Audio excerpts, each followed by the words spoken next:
N. घ्या. काय म्हणले बघा, सापडला problem. Okay, you're right C22/27 Doppler इफेक्टचे प्रॉब्लेम आहेत का डॉपलर बघा. A source and listener both are moving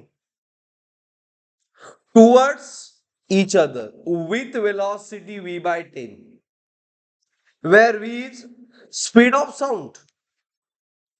If the frequency of sound note emitted by source is n, then frequency heard by listener would nearly. आता हे आपण represent करूया. Okay, ह्यामध्ये both are moving, is it right? as listener as well as source both are moving. मग हे represent करायचंय मगाच्या figure सारखं. इथं मी पहिल्यांदा हा सोर्स ड्रॉ केला. ओके, अँड हा ऑब्झर्वर. आता both are moving where, Shraddha, both are moving where towards each other. हे तुम्हाला ड्रॉ करायला यायला पाहिजे. टुवर्ड्स म्हणजे एरो बरोबर आहे का बघा. हे तर फिक्स आहे. ऑब्झर्वर कडे साऊंड जाणार, साऊंड कुठे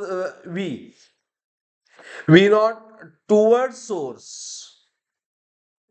अँड व्हीएस टुवर्ड्स ऑब्झर्वर. बरोबर आहे.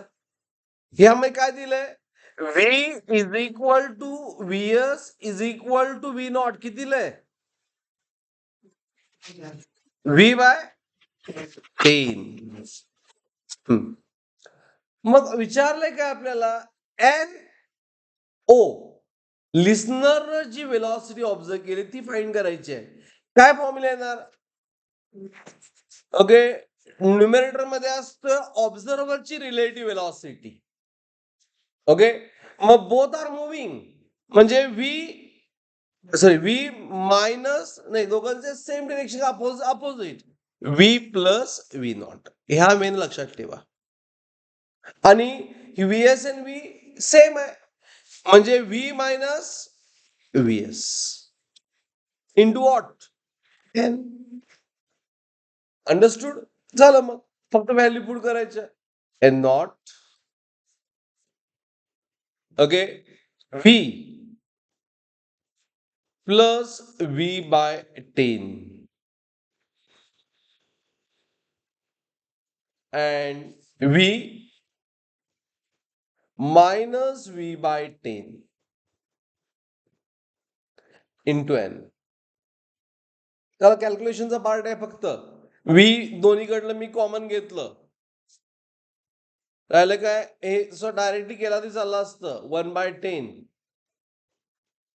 आणि as v कॉमन राहिलं 1 minus 1/10. we get cancel. So cross multiply 10 plus 1 11 by 10, and this is 9. 10 minus 1 9 by 10 get cancel. So it is 9 by 11. So 11 by 9 किती येणार, 11 by 9 1.22 n.